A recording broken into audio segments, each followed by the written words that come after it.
The honourable member for Bruce-Grey-Owen Sound. Thank you, Mr. Speaker. Before I start, I'm going to split my time with the member from Edmonton, Manning. So I actually want to start off my speech by answering the questions that just came from the NDP and the bloc members to the former Liberal speaker here about why this motion is so important to be for being debated today. Just today, here's an article from today in international news. Female-led Afghan refugee families reluctant to return to Afghanistan amid fresh UN warning. Another article from last week, how the Taliban enables violence against women. And as I mentioned during one of my previous interventions, there's a few key things coming up. We're coming up on, well, it's over a year since the all-party group formed to help the former Afghan women MPs to get out of Afghanistan. I'll get into that in a minute. There's huge concerns that I'm hearing from charities and not-for-profits that are NGOs, sorry, I should say, that are continuing to try to help those Afghans fleeing the Taliban regime, and in particular those that helped us. And thirdly, I want to get into the depth of just how terrible and oppressive the apartheid against women and girls that is ongoing currently in Afghanistan, which I think makes it all relevant. And as it was pointed out earlier, Mr. Speaker, we're not slowing down government legislation or anything today because it's time allocated. We'll be voting on it soon enough. So let's talk about the former Afghan women MPs. So a group of us came together across all parties, a couple Liberal MPs, myself from the Conservatives, somebody from the Bloc, and the Green and the NDP, all trying to work to get former Afghan women MPs safely out of Afghanistan. We started that group, Mr. Speaker, in October of last year, over a year ago. We did it behind the scenes. We didn't go public. We really wanted to work with the government and the NGOs to get the help needed for these incredible women that made a difference in Afghanistan before the Taliban took control again. Unfortunately, what happened last year, Mr. Speaker, sorry, in January, we had the murder of Marcel Nabizadeh, which caused unbelievable grief for those of us working and that were tied to this behind the scenes, but it was just terrible. It was terrible because in 2 weeks, we can get somebody out of Afghanistan. It's not difficult to get somebody out of there if we had the political will. I'm not going to elaborate in details other than the bad news. We still don't have the vast majority of them out. I believe one of them has got to Canada, but that's not even close. But the good news is that there has been progress in the others. The government has been working with the group and with the NGOs, and so we have been getting updates. However, my biggest fear, Mr. Speaker, is if we lose another one of these former Afghan women MPs before they get safely to Canada, I'm going to go from being one of the most nonpartisan MPs in this chamber to becoming quickly one of the most partisan, because it is unacceptable when this could be solved in the matter of weeks, and we're now over a year. The other concern, Mr. Speaker, that I want to talk about is around the current support and the current programs that the government is doing for Afghanistan, or for Afghans. In particular, apparently the now closed Canadian-Afghan Special Immigration Program. Right from day one, Mr. Speaker, I raised the concerns around this program that is being focused on a quota. I think 40,000 is the number that the government chose, versus focused on those that are most in need. In particular, my biggest concern too is there's a lot of Afghans that did successfully flee out of Afghanistan to neighboring countries. However, they didn't necessarily have that connection. Some of them did to Canada, but there is tons of former Canadian contractors, Canadian cultural advisors, Canadian interpreters of Afghan background that were working for us, and many of them are still stuck there to this day.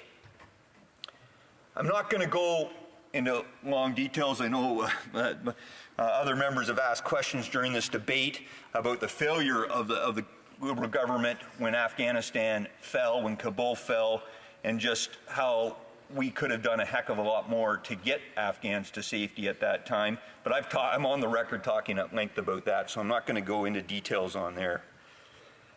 I do want to focus, though, on getting some clarity, and this is the question that I asked the parliamentary secretary, I asked one of the other Liberal members, to asking for help. All I'm asking for the Liberal government to do is come out publicly with some clarity around the program on how many, if all the Afghans that are currently within the SIM program, their applications are going to get processed and they're eventually going to get here to Canada, because I'm hearing lots of rumors from these NGOs and from groups that are working behind the scenes to help, working in collaboration with the government to get these Afghans to safety, that there's still thousands, and I'm not talking 1,000, I'm talking plural, thousands of Afghan applicants that still haven't even received an invitation to apply through the program, despite having applied over 2 years ago.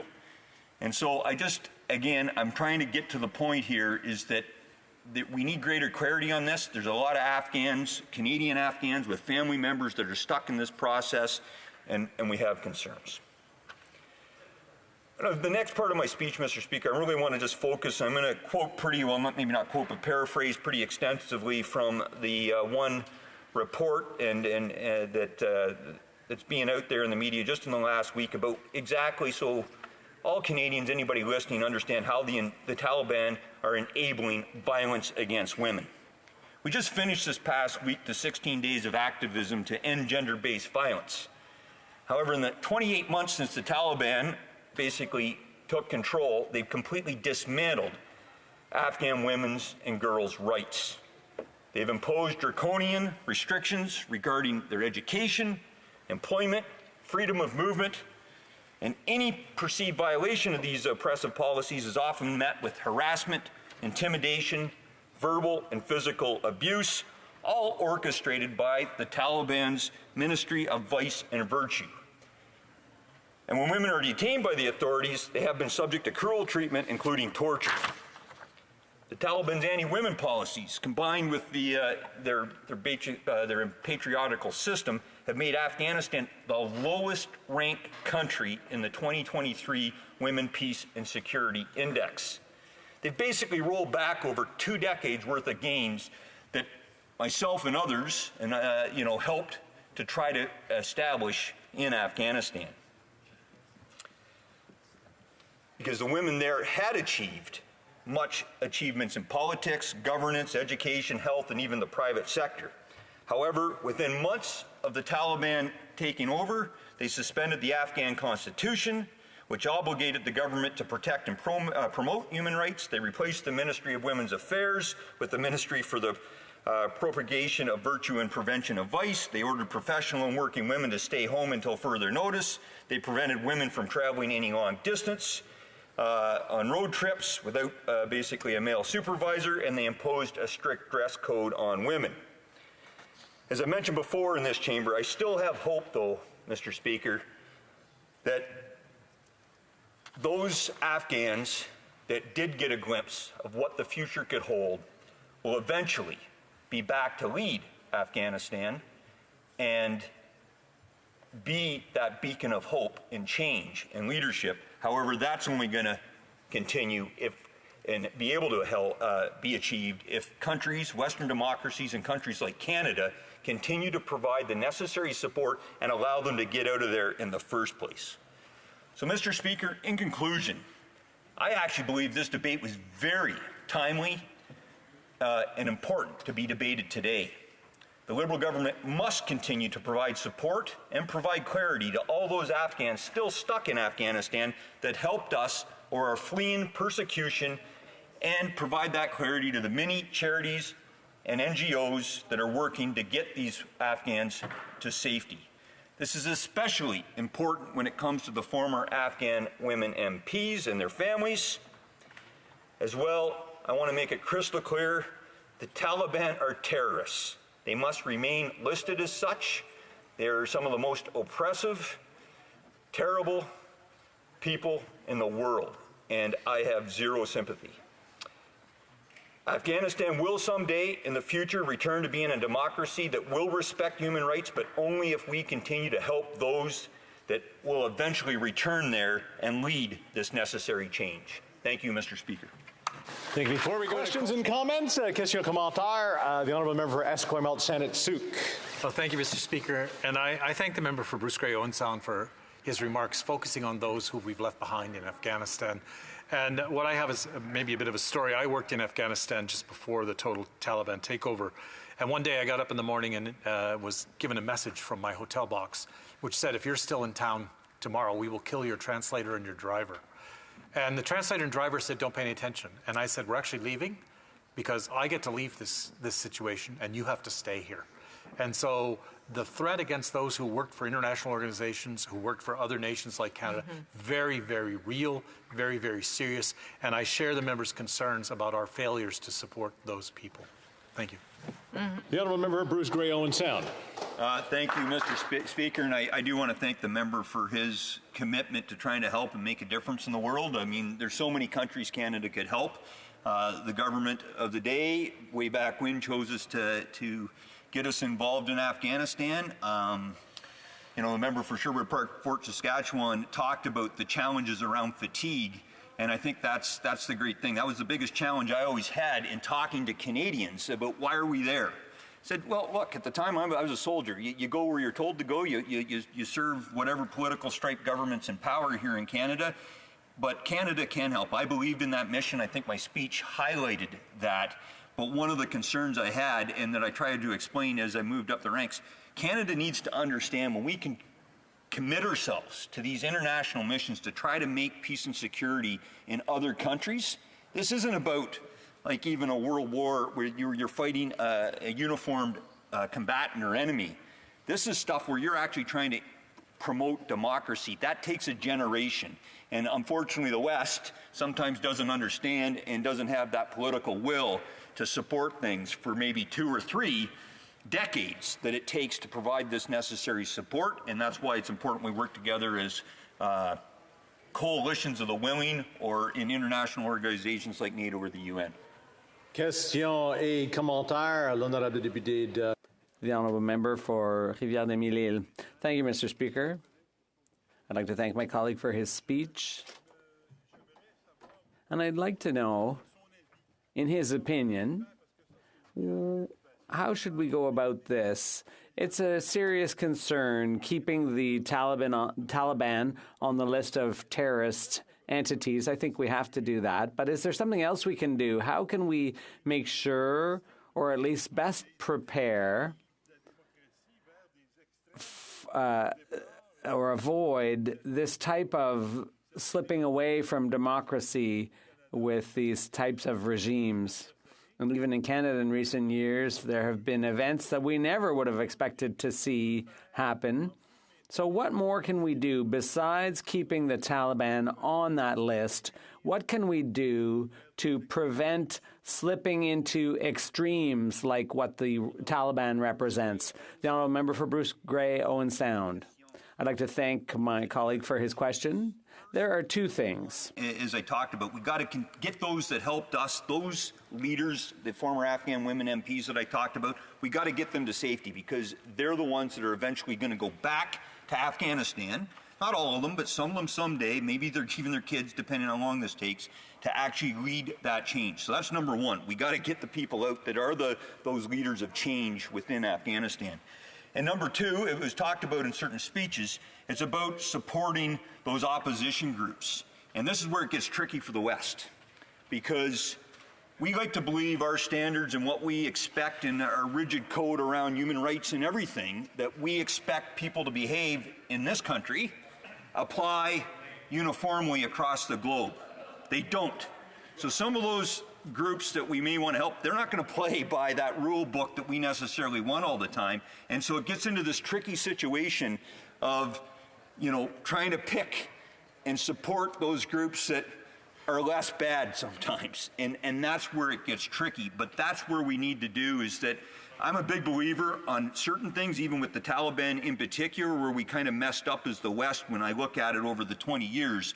We should have really maybe drawn more lines in the sand with respect to Taliban, don't cross this line, right? We're going to allow you, not Taliban, but the Afghan government at the time, too. There's certain expectations. But if you cross a certain line, that's when NATO, that's when the international community steps in and makes a difference. I think the same thing, that whatever opposition groups we can provide support to try to get that change, we need to do that in order to get the Taliban out there. We have time for one more question or comment. The honourable member for Timmins, James Bay. Mr. Speaker, I was here when we voted for Operation Enduring Freedom, and the understanding was that we were going to put our young people in harm's way to build a democracy, and many, many really fine people from my region went and put their lives on the line. And there was an understanding that that commitment was going to be followed through, both to our soldiers, to the NGOs, and to the people of Afghanistan. And we look at what ended up happening. The Americans pulled out. I mean, the Brits are deporting people who kept them alive in the field. Canada left so many people who were on the front lines, left them there. I want to ask my honourable colleague, because of his military experience, what does that say to the next country that we say, we'll be there for you, when we left so many people behind? And I know we worked in my office for midwives to get out. We worked to get interpreters out, but they were failed right across the board by NATO and the West. How do we then go to the next country and say, we've got your back? The honourable member Bruce-Grey-Owen Sound. It's a great question, and I've brought this up in the chamber before during debate on this specific issue. That's the risk we're going to put out there, because it doesn't matter. We end up in a country in Africa. We end up in a country somewhere in the Middle East again in the future, with whether it's our military, whether it's our diplomats, whether it's Canadian NGOs that are dependent upon getting the quality necessary cultural advisors, interpreters, people to help us just to even buy the local groceries and subsistence that we need to actually function in those countries. And they're going to look at us and go, we're not going with Canada. We're not going to help them out, because we are now developing this reputation, or putting that reputation at risk, that, hey, when things go sideways, we're leaving you behind. We're not going to help you out. It's dramatic. It's so important to not only our Canadian reputation, but it's just to do the right thing. The honourable member for Bruce-Grey-Owen Sound. Thanks, Madam Speaker. And I want to thank my colleague here for raising this very important debate, considering the ongoing travesty that's going on in Afghanistan, in particular against women and girls. Reports as recent as today are coming out talking about how there's 1.7 million foreigners in Pakistan that they're looking to push back to where they came from. This in particular is a huge impact on women and girls that are from Afghanistan, including those that were the breadwinners in their families, widows that lost their husbands during the conflict, or that worked when they were allowed to work during the West intervention there. And now, to quote their words, quote, "We will be eliminated if we return to Afghanistan," unquote. My point is here, what can the member add to the importance of the West's continued, participation and standing up against these autocratic regimes around the world, but at the same time to address what he talked about, the fatigue, and how it requires that long-term sort of thinking in order for us to continue to support those that need our support around the globe. The honourable member for Sherbrooke Park versus Saskatchewan. Thank you, Madam Speaker. I want to thank this member for his excellent question, but more than that, thank him for his service in Afghanistan and to our country. It has been inspiring to me to see the deep bonds that were established between those Canadian Forces members who served and the Afghan people, and the incredible lengths that people who served in Afghanistan have gone since the pullout in 2021 to assist and support the Afghan people. That goes for this member and members in this House, but also many veterans, many members of our military who are not in elected office, but who are nonetheless doing everything they can, raising money and taking other action. So I want to salute the service of our veterans and their work supporting the Afghan people. They understand. They've made these sacrifices. The member's question about fatigue. You know, those who fought and served, they understand the immense sacrifice. They've made far more sacrifices than any of us who did not serve in that way have made. And yet they understand the importance of us continuing to stand with the Afghan people. And this is why the proposals that I've talked about in my speech of refusing to legitimize or tolerate the Taliban and continuing to apply maximal pressure while engaging with and supporting opposition groups. And the different opposition groups are organizing and coming together in various ways to oppose the Taliban. And we should be opposing the Taliban while actively engaging and supporting the opposition, recognizing that the fight isn't over, that it is the birthright of the Afghan people to have freedom, democracy, human rights, and the rule of law, and that we must be with them until the job is finished. Member for Bruce-Grey-Owen Sound. Thank you, Madam Speaker. Look, I just want to answer the member's one question, and I'm going to ask him a favor. The reason we're debating this, why it's so important for this to be debated today, as I read in my previous intervention, women that are stuck in Pakistan, that are being forced to return to Afghanistan, will be eliminated. That's their words, not mine. Canada, there's a number of Afghans that are supposed to come to Canada as part of the programs that were put in place under the SIM program that are now, we're hearing rumors that the program is frozen, their application processes are not being moved forward. This is why Canada said we're going to help these people. There's lots of Afghans that I know personally and that through my connections are still stuck in Afghanistan, and now they're in limbo. As well, we're coming up on a one-year anniversary of when one of the former Afghan women MPs were murdered by the Taliban regime, where we have an all-party caucus or team working for over a year. And how many of those women MPs are here? So my ask to the member, Madam Speaker, is for him to use his influence as the parliamentary secretary to ensure that the programs and these Afghans, especially these Afghan women and children, are given the opportunity to get to Canada and aren't frozen in limbo where they face certain death if they get sent back to Afghanistan. The Honourable Parliamentary Secretary. Thank you, Madam Speaker. And, you know, I appreciate the contributions through the Canadian forces that the member across the way put in regards to Afghanistan and all those that served. There was about 40,000 people, Canadian soldiers, that were there, from what I understand, Madam Speaker. And at the end of the day, if the Conservative Party really felt that this is the type of debate that should be taking place, they could do it through a take-note debate. They could propose an emergency debate. There's all different forms that would have enabled the debate to take place. The member himself could have been speaking on this, introducing it, might have had a little bit more credibility on the fact. There's absolutely no doubt we as the government had no idea that the opposition was going to be bringing forward this concurrence debate, to the best of my knowledge, and that's the reason why I believe this is yet another example of the Conservatives using concurrence motions as a way to frustrate government legislation. Bruce-Grey-Owen Sound. Thank you, Mr. Speaker, and I do appreciate the member bringing up the changing dynamics. I mean, we saw that firsthand in Afghanistan with sort of the West pulling out. But I'd like to ask him the same question I asked the parliamentary secretary, and it's really a favor to use his voice with the government, with the Liberal government, as a member of that party, to get some clarity around the current programs that exist for helping those Afghans that helped us. They put a cap on the number, a quota, versus really focusing on the numbers. So I'm getting reports back from all sorts of NGOs and charities and organizations that have been working that there's literally thousands of applicants that are stuck in the system in limbo, and they don't know if they're going to get here to Canada or not. So my question to the member is, well, can he lend his voice to try to get some clarity out so that the Canadian public knows, the charities know, the NGOs know, and all members of Parliament know exactly what's going on with the Afghan SIM program? Thank you, Mr. Speaker. The Honourable Member for Nepean. Thank you, Mr. Speaker.